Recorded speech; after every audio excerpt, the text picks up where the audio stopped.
You're listening to the Omni Athlete podcast, your source of peak performance techniques and actionable practices from the world's highest achieving mind, body, and spirit competitors. Join host Rich Walkoff, longtime NFL sportscaster for the San Francisco 49ers, on a journey to access your peak performance state and unlock sport as a transformational human experience. Welcome to Omni Athlete. Well, the first time I met Charli Turner Thorne, she's hobbled on with a knee brace or a knee cast and the knee scooter, and you were zipping around Dominican University at the Sports Energy Consciousness Festival. If you had a smile on your face post knee operation at this festival, you must be raring to go today, full go with no further repercussions from that, huh? I am healthier. Yes, I'm on mobile, off my bicycle on 2 feet, and feeling good. Yes, that's awesome. Well, glad to hear and know and acknowledge that. So, tell me about your path from Stanford basketball star to rising coaching star at Arizona State. Were you always aiming to be a coach, or did that evolve after your playing days? So, when I was a student athlete at Stanford, I was a psychology major, and my thought was to become a sports psychologist, actually, and to, stay involved in the game that way. And I actually, when I graduated, the best route to go with that is to actually get your clinical psych degree. Well, the average age to get into a clinical psych program is 27. And I had a little bit of research experience as an undergrad, but not a lot as a student athlete. So I actually had an opportunity to be a graduate assistant coach at the University of Washington and get my master's degree in educational psychology. And it was a fantastic opportunity just to test the waters for coaching and maybe further academia. And I had such an amazing experience there coaching. I actually kind of forewent the PhD route, and here I am almost 30 years later, still in college coaching. Well, that's great. And you were at the feet of a master, Tara Vanderveer, one of the great Hall of Famers. I know her pretty well. What an accomplished, tremendous leader of women. I think she could coach anywhere. A lot of people years ago were talking her up as a potential candidate to coach the Golden State Warriors. I remember that. Yeah, I mean, coaching is coaching. So I do think she could take over a team of either gender and do really well. Yeah. Give me an idea of how she influenced you. Again, here's somebody who is so revered and, if I'm not mistaken, worked with John Wooden back in Purdue, I think, in Indiana, or Bob Knight, maybe both. And there you were playing for her for 4 years, right? Well, it's actually 3. I mean, she came in after my freshman year, and we had a coaching change. And, so three of my 4 years, most of my career at Stanford was with Tara.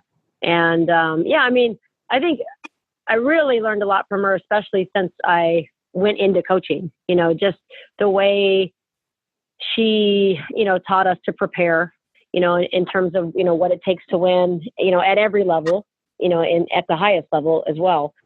She did a great job. I always say, because I've been, Tara continues to have accolade after accolade. And as you've mentioned, just an incredible coach and Hall of Fame coach.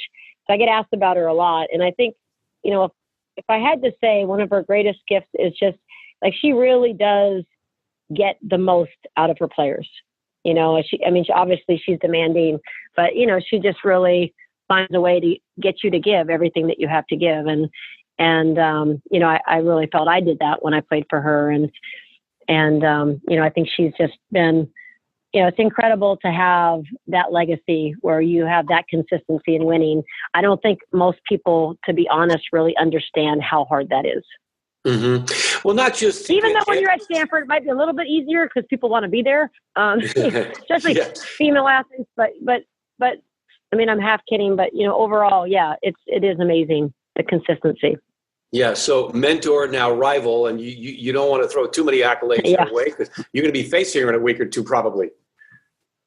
Yeah, actually, in about 3 or 4 weeks, we will we'll go head to head for the 21st, 22nd year. Wow. Well, a credit to both of you to stand the test of time. Tell me a little bit about that philosophy of getting the best out of an athlete, a player, because it's more than just getting him to play hard and practice well and be focused on game day. Yeah. So, I mean, in terms of what I do, what Tara did. Yes. What you learned from her, what you do yourself, and maybe an amalgam of the two, if you will. Yeah. I mean, I think we all have our different approaches. I think, with Tara, it was, just really pushing people to the limit and, challenging what they could do and just the level of your work ethic, to be honest, never letting us be comfortable with, where we were at. And, there's a lot of ways to do that. I think for me in my coaching career, I will say this too. I think times have changed a little bit with the kids that we have these days and the calendar. Like back when I played, we weren't year round. I mean, we trained year round and we played year round, but we weren't with our coaches year round. So we have unique challenges in this day and age in terms of motivation and helping our players because we have them all the time. I wasn't with Tara all the time. I trained in the summer on my own. I was either home or I was working a job around Stanford, so that was definitely, just players needing to know how to train themselves and her kind of saying, hey, you better come back and you better make these times and you better do this and you better do that, or, or watch out, that type of thing. And now we're with them all the time. So it's really, which I enjoy, it's an opportunity to really build relationships and trust and help them. But it's a lot more time. And so I think you have to balance it with just not being overly consumed with basketball, if you will, not overtraining them, but just finding a fine balance between helping them be the best that they can be as athletes, but also just, helping them manage their lives and become leaders and, manage their academics and everything else. I don't know. I feel like in this day and age with all the access that we get, it's just a lot more hands-on. At least for me, it is a program. And I enjoy that a lot. Now, I've seen the phrase that you've embraced of whole person coaching. Why don't you describe a little bit of what that means to you? I've used that phrase? I'm sorry. Yeah, I thought I saw it in reference to some approach that you were embracing. I know what you're saying, and I think 100%. We are totally about taking a holistic approach and coaching our players as women first and basketball players second, and making sure that they're taking advantage. And we're helping them be the best at everything that they do, not just sport. And just making sure that they're enjoying the experience, growing as women, growing as leaders. So we are all about that at Arizona State. Yes, we want to win championships. Yes, we want to coach, the best players in the country, but we want people that really care about school, and really care about being a great teammate and growing in other ways, taking advantage of the academic opportunities at Arizona State. So I think that is something that when we go out and we recruit across the country, it kind of separates us sometimes. We have a life coach that works with our team, works with our players both individually and collectively. And, we do mindfulness sessions, and we do, we have a yoga master that comes in and does, yin yoga with them and tries to teach them a practice with that. So a lot of things that just, try to wellness and balance and things that hopefully help them, just have a great experience overall, not just with basketball, and just learn how to manage their lives, if you will. Sure. You're taking young girls, molding them into women, elite athletes. Talk more about that mindful aspect of your coaching and training with these players. Well, yeah. And, Greg, our friend Greg Warburton, he works with our team in terms of emotional freedom techniques. And so, we have that. We have an actual, a brand new mindfulness center on our campus at ASU that Terry Pipe oversees. She's the director. She was our nursing, the director of our whole nursing school here at ASU. And through her and other resources, we just try to teach our players how to be present, how to, sort of some meditative techniques, breathing techniques, things that just can help them in what is a very, very stressful time in their life. I mean, without athletics, college students these days are pretty stressed out. In my opinion, in my experiences in all my years here, there's a lot of, whether it's managing jobs and academics and bills and, living on their own for the first time, managing adult relationships, all these things are, they're becoming adults, obviously, when they come to college. So, we're always working with them on their emotional management, on their energy management. I mean, of course, their time management, but I think the emotional management and the energy management, and Greg has helped us with that, as well as our life coach, Carlette Patterson, and other people that we, just sort of work with and through in our program. And then, of course, my coaching staff. Sure. Now, Greg Warburton is one of the advocates and leading proponents of the EFT, the emotional freedom technique, and the power tapping of those positive messages. Is that something that you're incorporated into your coaching and teaching practice with your team? Yes, we have. Our team actually, before every practice, they do their body scan, and they actually do some collective tapping with some intentional statements. We tap at halftime of every game. They do tapping on their own, maybe before a test or in certain situations where they just feel like, they aren't where they want to be, in terms of their emotional, mental fitness is what we like to call it. Yeah. So, we're only in the second year. We introduced it last year. In my experiences, in my coaching career, it takes a little bit of time.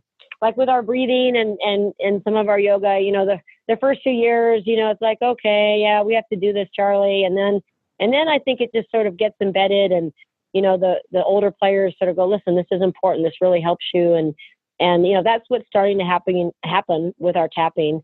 I know I do it, and I just immediately feel clarity, just a little bit more, kind of, I guess, cycling my stale energy out. I mean, for years and years, in terms of being a college coach, you try to help your players be mentally tough, and, there's all the, positive self-talk and visualization and, the basic mental tools that we all know about, but you can't really talk your way to peak performance. I mean, I can say, hey, hey, talk positive to yourself. Hey, just let it go and stuff, but that doesn't work. So actually having something to do, like physically to do, that actually, the tapping, of course, that I'm referring to, where it affects your physiology, is amazing, because it doesn't work just to say, oh, just say positive things to yourself when, the team just went on a 10-0 run, or you haven't made a basket, in 2 quarters, or, it just, kids are hard on themselves. It's hard for them to let go of things. And so this is a great strategy that we've used with our team to just help them, stay energized and stay in a good place. Have you seen the growth and accelerated awareness among a number of your players with this rather new approach the last year or two? It's hard to measure. Like I said, we're still very new in it. I believe in it, is what I can say, and I think that probably for each player, it's had a little bit different impact depending on how committed they have been to it. Sure.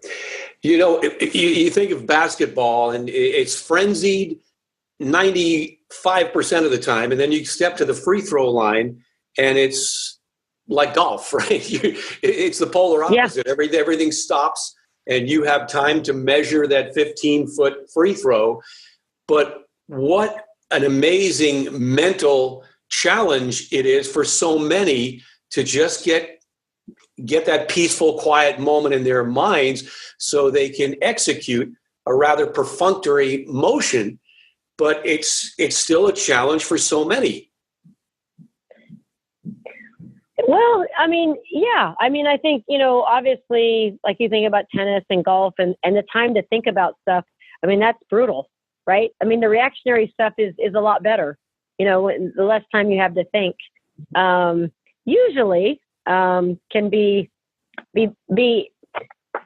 I don't know. I don't want to say easier because I don't think it's easy, but a little more, well, I mean, I'll just look at our team right now. I mean, they're very hard on themselves and they're overthinkers. So sometimes the more time they have, this is not good, right? But I think in the same time, you know, like that level of single point focus and the ability to step up to the free throw line under pressure and make free throws, I mean, you have to have that to truly be a peak performer that's going to come out and, you know, just be able to get to that next play consistently. Mm-hmm. So do you have any special instructions or mantras for your players who are struggling at the free throw line to incorporate into their routine to enhance that? Because that is the true mental discipline, maybe, you know, personified right there. You're standing at that stripe and there's nobody but you and the ball and that rim in front of you. You know, I think you said it well, rituals, you know, like, or routine, like a routine at the free throw line. You know, I think most players do well with that. You know, I think we do a good job of just, number one, making sure our players have good shooting fundamentals, you know, and ultimately, I mean, that's going to hold up more than anything. And then we do a lot of pressure free throws at practice. So, and that's one thing that we don't do a lot of extra running, but we run if we don't make our free throws. So, you know, we just tend to, you know, simulation, practice. But I mean, I think for players at our level, I mean, we're at such a high level. I mean, usually, you know, I mean, I guess the expression that we use, and Greg helped us with this one, is relaxed body, calm mind. And we sort of add joyful spirit. So, you know, just training them to be able to have that, you know, normally, well, so in general, if you're capable of just having a relaxed body, calm mind, I mean, you're going to step up and hit your free throws. I don't think we do anything super special. Sometimes if a certain player is struggling, sometimes it could be in their technique and sometimes it could be in their head. Usually as coaches, we're pretty good at figuring that out.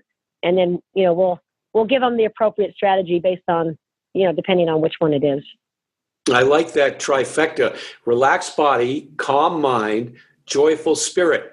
You're going to nail those free throws all day long if you can embrace that, right? You know what, Rich? You're going to nail everything all day long if you embrace that, right? In every facet of our lives. Yeah. Absolutely. Absolutely. And if not, you're running a lot of laps. So I don't know if it's carrot and stick or motivation. You heard the distinction between motivation and inspiration. You know, motivation is somebody pushing you, and inspiration is somebody who is having you reach for them, and you're inspiring that performance or behavior. And do you embrace that view? Yeah, I mean, I guess it's a subtle distinction. I mean, I think, I like the word inspiration, you know, I mean, in terms of, you know, just inspiring people to be the best that they can be, you know, motivation tends to be maybe a little bit more managing things, and inspiration tends to be maybe more of who I am, you know, with passion and enthusiasm and, you know, hey, let's have fun and go do this. I don't know. Mm-hmm. I don't know. Does that make any sense? Did that answer your question? I'm not really sure. Yes, sure did. Now, okay. You're a mom of 3, am I correct? Correct. Yes. So is it something that you think you carry into your coaching career as sort of like the mother hen of your team, or is that too sexist a statement? Because I would imagine there are parallels to mothering your offspring as well as coaching your young women on the collegiate level in basketball at ASU. Oh, yeah. I mean, I have always said that becoming a mom had made me a better coach. And then coaching has certainly helped me in terms of parenting. But, you know, I mean, I don't know, Rich, if you have kids, but obviously when you do? Yes. I have 2 sons in their 20s, so they're men. I never raised a daughter, and I wonder if you have a daughter and whether she plays basketball, or are you involved in her pursuits in that realm? Actually, I have 3 sons. They're 18, 16, and my 13-year-old does play basketball. My other 2 are soccer players. So yes, I have my boys at home and my girls at work. Even our dog is male at home, you know, but it's been fun because I'm a part of, you know, I get to be a mentor and a resource for our young women. And then I've raised, I'm in the process of raising, helping raise 3 young men. So yeah, but I just think, if you've been a parent, like you kind of, it makes you be patient, and it gives you a greater appreciation. Now, since you're like me, an older parent, when my kids had got to their teenage years, it was great perspective for me on, what my players were going through even, Mm-hmm. and I think today's world, just incredible challenges with these young people with the, our smartphones and social media and cyberbullying and just everything that they're exposed to. It's a lot more complicated world. And, we see the teenage suicide rates, so high. My kids have been affected by that at their school, far too much, to be honest, as well as some friends of mine throughout the country. And it's hard, it's hard. And so I do think, though, with just understanding kind of what we're talking about today, emotional mental fitness, really learning how to just have a joyful spirit, no matter what, and just have that, positive perspective and manage your energy effectively and manage your emotions effectively. I mean, all these things that we really work on with our players are huge in terms of parenting, especially in this day and age. Now, were you coached that way as a young player, or is this part of the evolution of the world we live in and the coaching style of the 21st century versus the old school view? Yeah, I was old school. I mean, I was raised in, kind of, well, first of all, my family was just, rub some dirt on it family. Not very empathetic and I think even as a player, it was more old school, for me, in terms of, you just, there wasn't a lot of extra resources at all. I mean, you were basically on your own in terms of your mental and emotional game.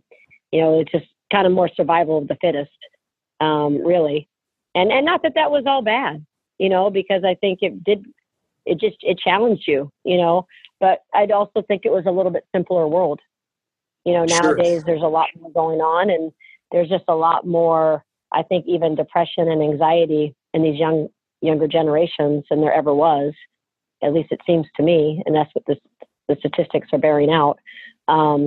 So, I'm very mindful of that, and I have experienced that with these young people. And I think that's a big part of why we have all the things that we do in our program. And I go to conferences like yours, the Sports Energy and Consciousness. I mean, the only reason I'm there is to help my players, and maybe my own kids a little bit in terms of energy management, and just and peak performing.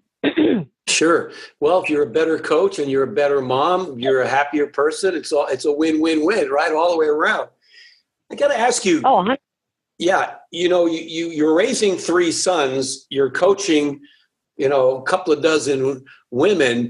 Can you compare and contrast the challenges of coaching young women versus raising sons? I mean, in the old paradigm, it's the boys are the competitive ones, and the girls are more into cooperation or finding the social network. And obviously things are changing, but there are still some gender distinctions that remain. Can you speak to that? Well, I mean, I haven't, I haven't coached. I coached my son's team, the boys and stuff. And I mean, I guess as maybe a little bit of a generalization, the women are a little more relational, in terms of coaching them, that it's really important. And I think studies have bore this out, in terms of the trust and just, a huge part of our program is just building positive, healthy relationships and making sure when our players graduate that they really know how to have positive, healthy relationships. And I think our players really, really appreciate that and want that. I couldn't really say 100%. I don't really feel from my son's experiences and some of my just outward, knowing of friends and stuff that's as big a commitment on the men's side, and on the boys' side, I think it tends to be a little bit more X and O, and maybe that old school approach that we kind of referred to, So I do think it's different. Obviously, it's different if I have a team of young men I'm coaching and then I'm raising my sons. I think, in terms of being a mom, I probably bring too much coach home with me, to be honest. I probably am not as empathetic or sympathetic as I could be. I'll be more like, hey, this is a good teachable moment. You need to do this. You need to do that, and constantly challenging them to have their growth mindset or look outside themselves or, I got you. Yeah. You've got Thanks. you've got a playbook that may work with your team, but only works somewhat with your kids because they're boys and you're the mom and not the coach. And there are some distinctions that, cannot be bridged. Right. Well, and believe me, I love going home and just being a mom and, not having to, get people to be all they can be. Sometimes, just kind of be home and relax and just visit and enjoy. I think a challenge of coaching is obviously, just the demands of our time. And I remember when my boys were little, they're like, you spend more time with the sisters than you do with us. And that's what they would call the players. When they were little, they'd call them their sisters. And it was true. It's a lot of time, dedicated to, college coaching and, these players being here year round. So I think sometimes I just, wish I had more time, to be honest, with my own children. Well, I get it. I mean, you have got a full plate and then some. To coach at Division I level of intercollegiate athletics is tremendously demanding in time, energy, and all the commitments that you make. And then to be a mother of 3 young boys, that in and of itself is a full-time job. So would it be appropriate to say that played into the leave of absence you took a few years ago, which is not a common thing in my experience for elite Division I coaches to step away for a year and come back, hopefully better, stronger, and clearer? What I did, it might have been 5 or 6 years ago now, after I've been here for 15 years at ASU, taking an 8-month sabbatical was unprecedented. There's never been a coach that's done it before or since in Division I college coaching that I know of. I was incredibly blessed and fortunate that our administration basically, valued me enough to allow me to do that and come back to my position.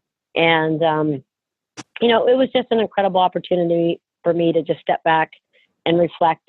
I had lost some balance with my family. The scales were tipped way, way too far over in terms of totally being consumed with the job.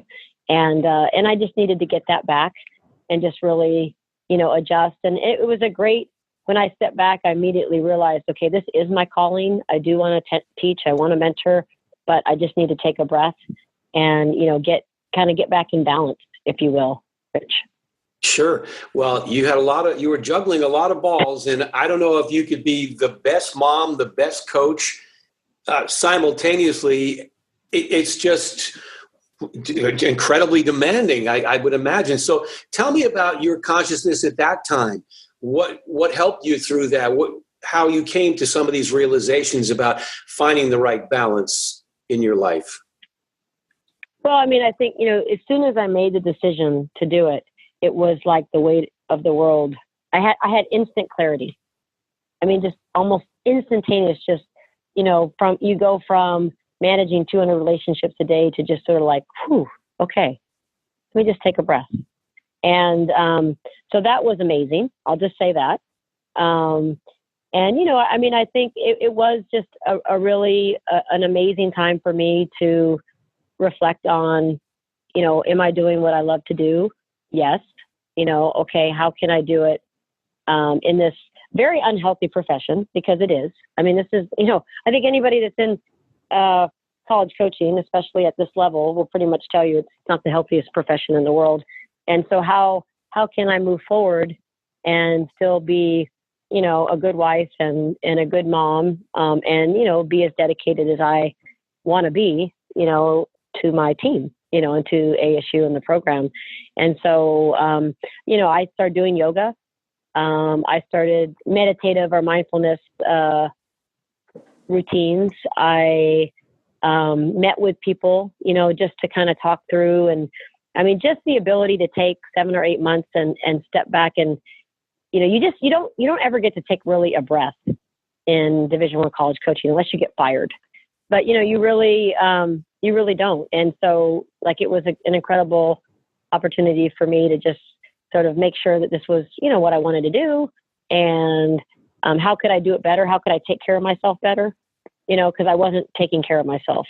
I was just kind of running myself ragged. Because as you've so appropriately said, I mean, raising, having a family and having this job. And, I coached 2 stints with USA Basketball, which was incredibly demanding. I had all 3 of my kids during the season, never took maternity leave. There was a lot of things that just built up for me that I just sort of needed to go, okay, let's just step back for a second.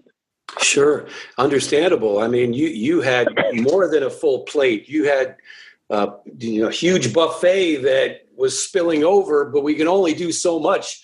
And there's only so much time in the day. How about some of the revelations that you came to realize in your sabbatical that helped you coach these young women who face, they're not moms necessarily, but they've got so much on their plate. And as we alluded to earlier, we may be more connected as a society with technology, but we're maybe more disconnected than ever before.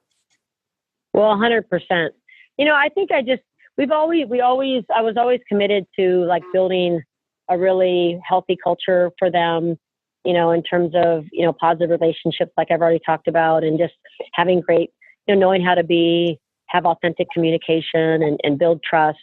So I think I refined some of that. And one thing I really worked on and changed was I taught how we develop leaders in our program.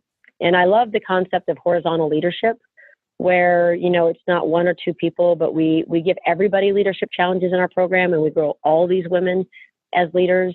Some take on a little more heavy lifting. But, I had for years, Rich, I read it, every leadership book, right? I've got, 35 sitting right in front of me in my office and more at home. And I would have players in my program, and they could probably write a thesis on leadership, but it didn't necessarily mean they were a good leader. And I was frustrated with that when I stepped away. Like I wasn't having the same, strong leadership within our team. And it, in that window of time, that was one of the things I really wanted to get better at and reflect on. And, kind of pretty simple thing is just, okay, you don't become a great leader by learning about leadership. You become a great leader by leading. I actually started a leadership academy at my son's middle school. And, we worked on, a culmination through the year of teaching these kids how to lead. And ever since in our program, I think, we've just been so much more effective with our young women in helping them, be influencers, be better leaders, because I'm challenging them to do things and not just teaching them about it. Yeah, that's fascinating. And I'm sure that's been instrumental in the team's success. If you can garner that kind of collective wisdom and everyone kind of pulling on the rope in the same direction, some a little harder and maybe with the lead mentality, but everybody, the we, not me mindset for your team. Yep, absolutely.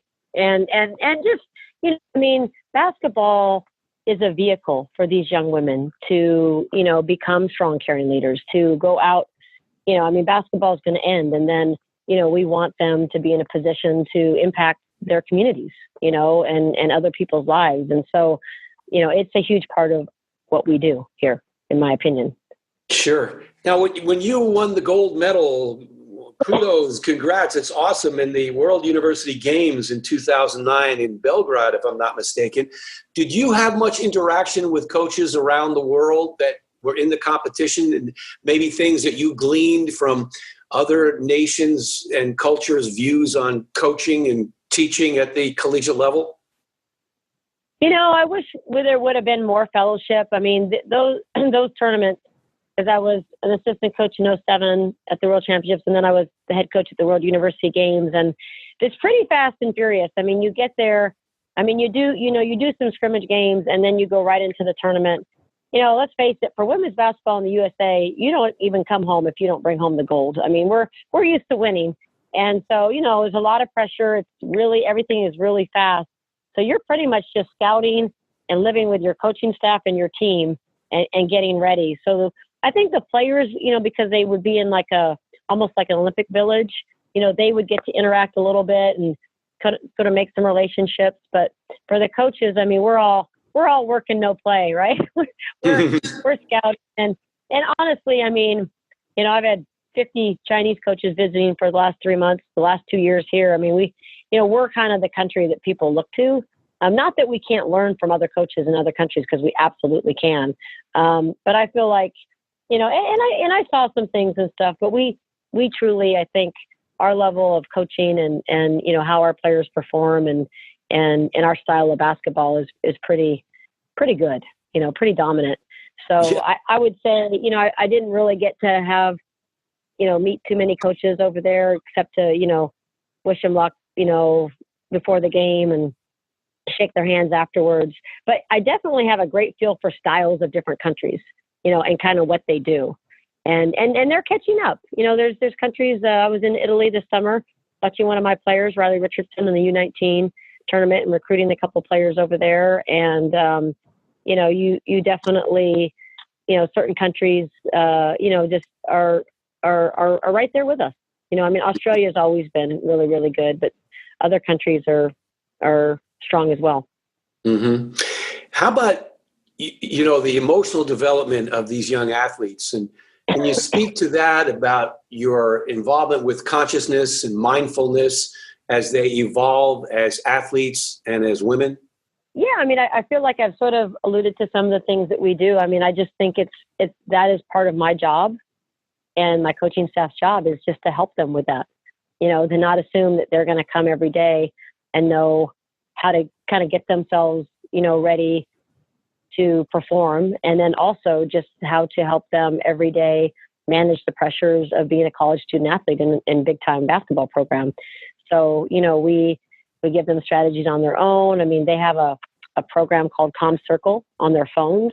It's a pilot program, came out of all the Huffington sleep research that a gal here at ASU has piloted in a number of the departments here. And we're the only team actually for the second year in a row that is, I think, consistently using it right now. But it just, teaches them, they can go to it for a 2-minute quick meditation, or just, something to help them. They wake up in the middle of the night, fall back asleep. I mean, that's just one example, Rich, of different things that we do. I mean, I'm constantly trying to give them tools so that they can be in a good place, and really enjoy their experience at Arizona State. Sure. It sounds like you're doing an awesome job. And I understand you brought in some special forces to talk with your team last summer, or this past summer. Yeah, we did. It's called The Program, from the East Coast. And it was 2 gentlemen came out, a former Navy SEALs and a former Special Forces Army gentleman who also played college basketball. And that was a real impactful experience, I thought, because we have a very, very young team. And, they really helped. I don't know if our team enjoyed it at the beginning. It was over 2 days, 2 3-hour sessions, one kind of late afternoon, early evening, and one first thing in the morning. And it was just a great way for us to address a few things that we knew were huge for our team, which is, really their ability to communicate with each other. Again, a young team, their ability to go all out all the time. And then most importantly, the phrase that we use is flip the switch. It's a Navy SEALs term that means just to let go of yourself and, be at one with your team. And that is our quest right now. We're still kind of getting good at being positive and present. And then the next step, when we get that down, is really to be this team that I think, can really flip the switch, just really be outside ourselves and stay connected and play our best basketball.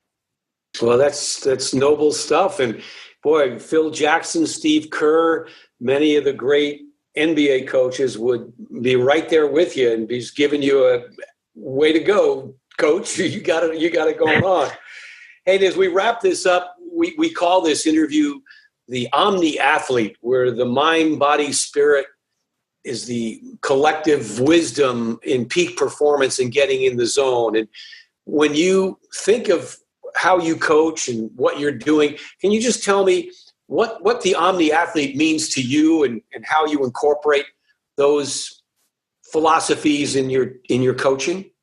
Well, I mean, I think it's kind of what I said. I think the Omni Athlete is the athlete who has the relaxed body, the calm mind, and the joyful spirit, to be able to go out and compete and play through anything, and peak perform consistently. So, all of the athletes at our level, I mean, they all are physically talented, and, for us, it's the thing that separates us is going to be those other things, that level, that ability to focus and concentrate, that ability to just stay relaxed and enjoy it. And again, in this day and age with social media and televised games, I mean, these players, I mean, their athletic lives are on display, for everybody to see and critique the entire season. And it is a lot of pressure. So, we do everything we can to just help them relax and enjoy and remember it's just a game, but at the same time, be able to peak perform. And, I don't know, I could go on and on. That's a pretty open-ended, the Omni Athlete, but that at its essence, I think is how I would answer that question. And you answered it well. You may be a sun devil, but you're a guardian angel.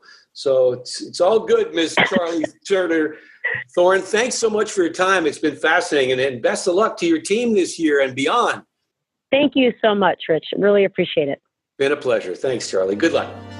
As always, guys, if this content is adding value to your lives and specifically to your performance as an athlete or as a coach, please, please, please like and share our content so that we can grow this community. That's what we're after right now, is just growing this community and helping as many athletes and coaches as possible access the teachings on peak performance, mental and emotional self-management, spirituality, love, achieving what it feels like to be in the zone and in a flow state, and everything that it is to be an Omni Athlete. We want to get this message out to as many people as possible, and we need your help to do it. So if it's adding value and it is truly helping you as an athlete or as a coach, please like and share this content. And until next time, guys, mind open, eyes wide, feel into it, play.